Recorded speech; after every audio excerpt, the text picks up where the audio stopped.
اور اس وقت تک آپ کی وفات نہیں ہوئی جب تک آپ نے امت کو تکلیف پہنچانے والی، ان کے عقیدے کو خراب کرنے والی، ان کے عمل کو خراب کرنے والی، ان کو جنت سے دور کر کے جہنم کے مستحق بنانے والی جو چیزیں تھیں اسے ڈرا نہیں دیا، اسے آگاہ نہیں کر دیا، چوکنا نہیں کر دیا، تب تک نبی کریم صلی اللہ علیہ وسلم کی وفات نہیں ہوئی۔ میرے بھائیوں، میرے بزرگوں، قابل احترام ماں اور بہنوں، آئیے میں کچھ وصیتوں کا تذکرہ آپ کے سامنے کرنا چاہتا ہوں۔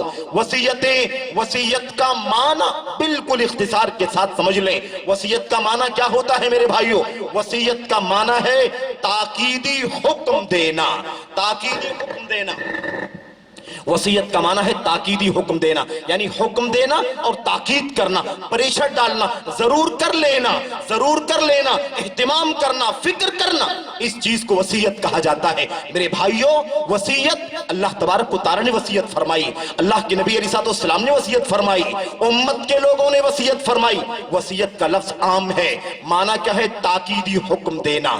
نبی کریم صلی اللہ علیہ وسلم صحابہ کرام کے بیچ میں ہیں، آپ نے کچھ باتیں ارشاد فرمائی، ایسی درد انگیز باتیں تھیں، ایسی دل کو چھو لینے والی باتیں، صحابہ کرام کی آنکھوں سے آنسو جاری ہو گئے، دلوں میں کپ کپی طاری ہو گئی۔ صحابہ نے کہا، اے اللہ کے نبی علیہ السلام، کأن هذه موعظة مودع، ایسا لگتا ہے کہ یہ کوئی الوداع ہونے والے، رخصت ہونے والے کی وصیت ہے۔ آپ کی باتیں ایسی لگ رہی ہیں کہ شاید آپ رخصت ہو جائیں گے، وفات پا جائیں گے۔ فَأَوْصِنَا، اس لیے اللہ کے نبی آپ ہمیں وصیت کیجئے، ذرا اور کچھ باتیں بتلائیے اور تاکید کیجئے۔ اللہ کے نبی علیہ السلام نے تقوی کی، سموطاعت کی، سنت کے راستے کی، بدعات سے بچنے کی، فتنوں میں فرقہ واریت سے، اختلافات سے بچنے کا حل بتا دیا۔ ساری تفسیرات اللہ کے نبی کی حدیث کے اندر موجود ہیں۔ تو وصیت کے معنی کیا ہوتے ہیں؟ تاکیدی حکم دینا۔ آدمی مر جاتا ہے نا، مرنے سے پہلے ہم آپ اللہ کے نبی کی امت کے لوگ، اللہ کے نبی نے کیا فرمایا؟ وصیت کر کے جاؤ۔ جس آدمی کو اللہ 2 دن 3 دن کی زندگی دے، اس کو چاہیے کہ اس کی وصیت اس کے تکیے کے نیچے بند کر کے لکھ کر کے تیار رہے۔ اللہ کے نبی علیہ السلام نے بھی وصیت فرمائی، اور سب لوگ وصیت کرتے ہیں اور کرنا چاہیے۔ لیکن وصیت کا معنی عام طور پر یہ سمجھا جاتا ہے میرے بھائیوں، آدمی مرتا ہے تو خالی وصیت کرتا ہے پیسے کا، مال کا، لین دین کا، اور پروپرٹی کا، جائیداد کا، وراثت کا، بیلنس کا، سونے چاندی کا، درہم و دینار کا، اس کی وصیت کرتا ہے۔ وصیت کے اندر میرے بھائیوں یہ ساری چیزیں بعد میں آتی ہیں، پہلے وصیت آتی ہے۔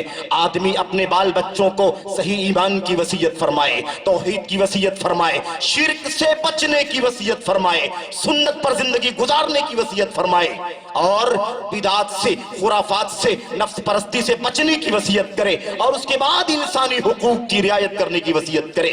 یہ ہے مسئلہ وصیت کا۔ وصیت کا معنی یہ نہیں ہے میرے بھائیوں کہ آدمی صرف اور صرف دنیا داری اور کاروبار کی وصیت کرے۔ ایسا تو ہمارا اور آپ کا طریقہ چل پڑا ہے، ورنہ اصل طریقہ کیا ہے میرے بھائیوں؟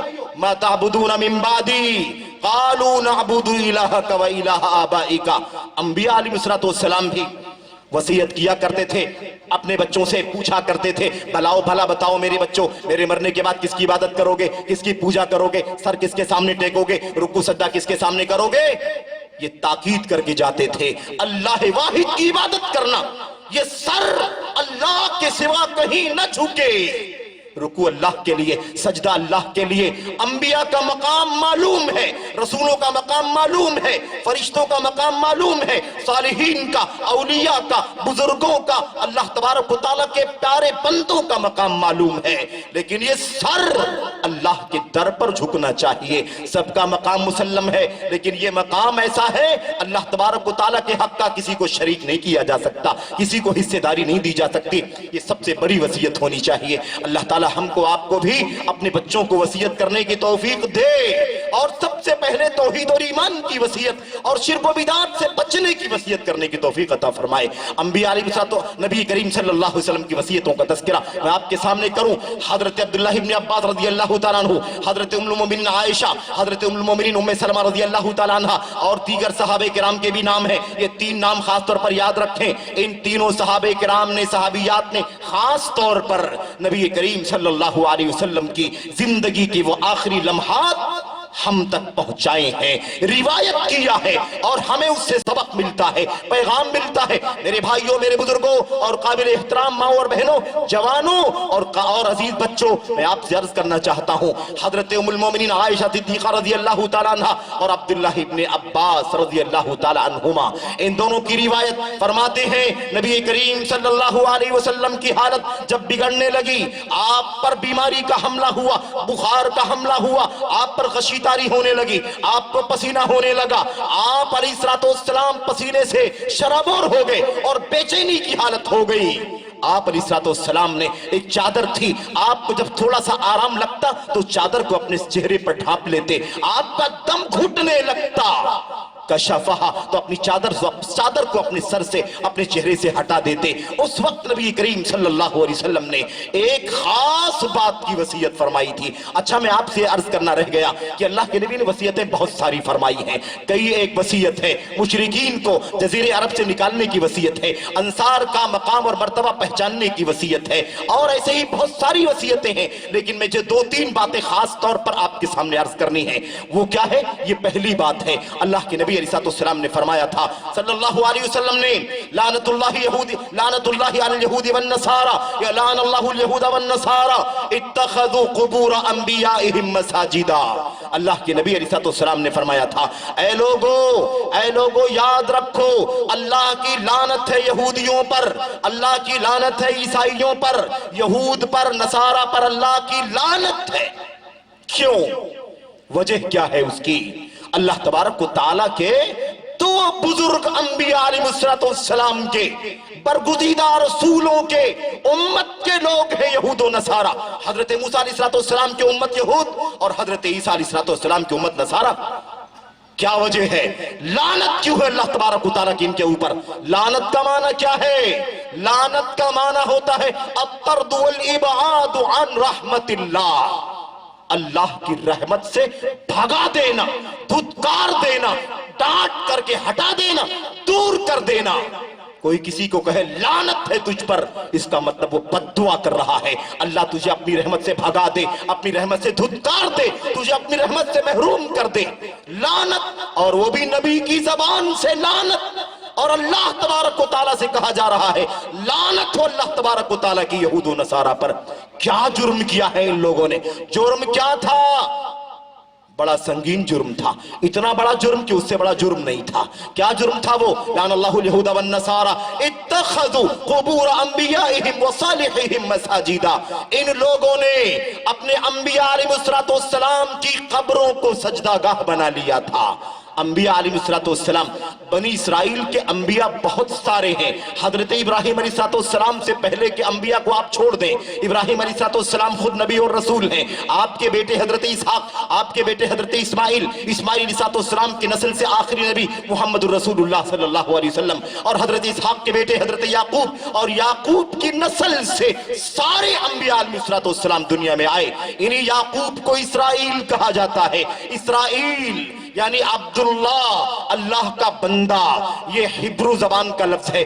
اب اسرا کے معنی ہوتے ہیں بندہ اور ایل کے معنی ہوتے ہیں اللہ کے، تو اسرائیل یہ حضرت یعقوب کا لقب ہے۔ ان کی نسل سے سارے انبیاء آئے۔ انبیاء علیہ السلام سارے کے سارے بنی اسرائیل ہیں، یعنی حضرت یعقوب علیہ السلام کی نسل سے۔ میرے بھائیوں، میں عرض کر رہا تھا اللہ کے نبی صلی اللہ علیہ وسلم نے لعنت فرمائی یہود و نصارہ پر، اس لیے کہ ان لوگوں نے اپنے نبیوں کی قبروں کو سجدہ گاہ بنا لیا۔ نبیوں کی قبروں کو سجدہ گاہ، رسول نبی کی قبر کو سجدہ گاہ بنانا یعنی قبر کے اوپر یا تو اسٹرکچر کے ساتھ کوئی روم بنا دینا، کوئی مسجد تعمیر کر دینا، یا اوپر نہیں بلکہ اس کے دائیں طرف، اس کے بائیں طرف، اس کے آگے، اس کے پیچھے کوئی سٹرکچر بنا کر کے وہاں بیٹھنا، وہاں نمازیں پڑھنا، وہاں عبادت کے کام کرنا، وہاں پر اللہ تبارک و تعالیٰ کی بندگی کے کام کرنا۔ یا تو سٹرکچر نہ بنانا، بغیر سٹرکچر کے کسی قبر کے پاس دائیں بیٹھنا، بائیں بیٹھنا، آگے بیٹھنا، پیچھے بیٹھنا، اس کے ماحول میں، اس کے کنارے کنارے کسی بھی طرف بیٹھنا، یہ سب کیا ہے؟ یہ سب قبر کو سجدہ گاہ بنا لینا ہے. قبر کو سجدہ گاہ بنانا، اس کا مطلب کوئی یہ نہ سمجھے کہ قبر کے اوپر مسجد بنا لے گا، وہاں پر باقاعدہ اسٹرکچر تعمیر کر لے گا اور اسی کو مسجد کہا جائے گا. نہیں، مسجد نام ہے سجدہ گاہ کا. جہاں بھی اللہ تبارک و تعالیٰ کی عبادت کی جائے وہ اللہ تبارک و تعالیٰ کے لیے مسجد ہے. لیکن اب یہی کام مسجد کا، یعنی نماز پڑھنے عبادت کرنے کے لیے قبر کو خاص کر لینا. قبر کے اوپر دائیں بائیں بغل میں آس پاس بازو میں کہیں بھی عبادت کا کام کیا جائے، اللہ کے نبی علیہ السلام نے فرمایا اس جرم کی وجہ سے اللہ تبارک و تعالیٰ کی یہود و نصارہ پر لعنت ہے. یہ دعائیہ بھی ہو سکتا ہے، انشائیہ بھی اور خبر بھی ہو سکتی ہے. یاد رکھیں اگر یہ بد دعائیہ ہے، لعنت ہو اللہ تبارک و تعالیٰ کی یہود و نصارہ پر. ان لوگوں نے اپنے نبیوں کی قبروں کو سجدہ گاہ بنا لیا. اگر یہ بد دعا ہے تو بہت خطرناک بد دعا ہے، بڑی سنگین بد دعا ہے. اور اگر خبر ہے، یعنی بد دعا نہیں ہے خبر ہے، تو یہ اور زیادہ تاکید کا معنی دیتا ہے. اس کا مطلب اللہ کے نبی صلی اللہ علیہ وسلم بتلا رہے ہیں کہ یہود و نصارہ پر اللہ کی لعنت برس رہی ہے، اللہ کا عذاب ہے، اللہ تبارک و تعالیٰ کی رحمت سے محروم کر دیے گئے ہیں، اس لیے کہ ان کا کام یہ ہے انہوں نے انبیاء کی قبروں کو سجدہ گاہ بنا لیا ہے. میرے بھائیوں، میرے بزرگوں، میری قابل احترام ماؤں اور بہنوں، میں بڑے ادب کے ساتھ اور بہت ہی عاجزانہ انداز میں، بہت ہی مخلصانہ انداز میں آپ سے یہ عرض کرنا چاہتا ہوں، بھلا عیسیٰ علیہ السلام کی امت کے لوگوں پر، موسیٰ علیہ السلام کی امت کے لوگوں پر اللہ کے نبی نے لعنت کیوں فرمائی؟ اللہ کی لعنت کیوں ہوگی؟ جرم دیکھو، جرم، اور کوئی ناموں سے لینا دینا نہیں ہے، کسی قوم سے لینا دینا نہیں ہے، کسی بستی سے، ماضی حال سے لینا دینا نہیں ہے. یہ مسئلہ عقیدے کا ہے، یہ مسئلہ ایمان کا ہے. اللہ تبارک و تعالیٰ کے یہاں کسی بندے کی کوئی قیمت نہیں ہے جب تک کہ وہ بندگی کے اصولوں پر نہ چلتا ہو. اس لیے اگر بنی اسرائیل کے یہود و نصارہ پر لعنت ہوئی ہے اس لیے کہ وہ قبروں کو سجدہ گاہ بناتے تھے، میرے بھائیوں، انہوں نے وہاں پر عبادت کرنا شروع کر دیا. یہاں پر ایک بات یاد رہے، ایک غلطی نہ ہونے پائے، یہاں معنی یہ نہیں ہے کہ وہ اس قبر والے نبی کی عبادت، نبی کا سجدہ، نبی کا رکوع، نبی کے لیے قیام، نہیں، عبادت اللہ کی کرتے تھے، وہ عبادت اللہ کی. لیکن عبادت کرنے کے لیے جگہ کیا تھی؟ اپنے نبیوں کی قبروں کو دائیں بائیں آگے پیچھے اوپر عبادت اللہ کی کرتے تھے، لیکن عبادت کی جگہ وہاں بنا رکھا تھا. اس لیے لعنت بنائی ہے اللہ کے نبی علیہ السلام نے. اگر وہ اسی نبی کی پوجا کرنا شروع کر دے، اسی کا سجدہ، اسی کا رکوع، اسی سے دعا، اسی سے التجا، اسی سے حاجات کا سوال، اسی سے فریاد رسی، اسی سے استعاذہ، اسی سے استغاثہ، اسی سے استعانت اور مدد مانگنا شروع کر دیں، تب تو شرک اکبر، کفر باللہ، خالد مخلد فی النار. اگر توبہ کیے دنیا سے چلا جائے تو توبہ کیے بغیر تو پھر تو شرک اکبر کا ارتکاب ہے. میں بتانا چاہتا ہوں نبی کریم صلی اللہ علیہ وسلم نے یہ بات جو بیان فرمائی، کیوں فرمائی؟ اما عائشہ رضی اللہ تعالیٰ عنہ فرماتی ہیں یحذر ما صنعوا، اللہ کے نبی علیہ السلام اپنی وفات سے پہلے آخری لمحات میں اپنی امت کو ڈرا رہے تھے، چوکنا کر رہے تھے، آگاہ کر رہے تھے، الرٹ کر رہے تھے.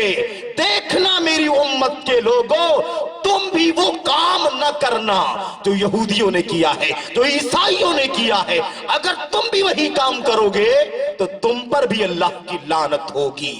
اللہ کے نبی علیہ السلام یہودیوں کے کام سے، عیسائیوں کی حرکتوں سے اپنی امت کو ڈرا رہے تھے، چوکنا کر رہے تھے نبی کریم صلی اللہ علیہ وسلم. میرے بھائیوں اور میرے بہنوں اور میرے ساتھیوں، نوجوان عزیزوں، آپ سمجھے بات کو.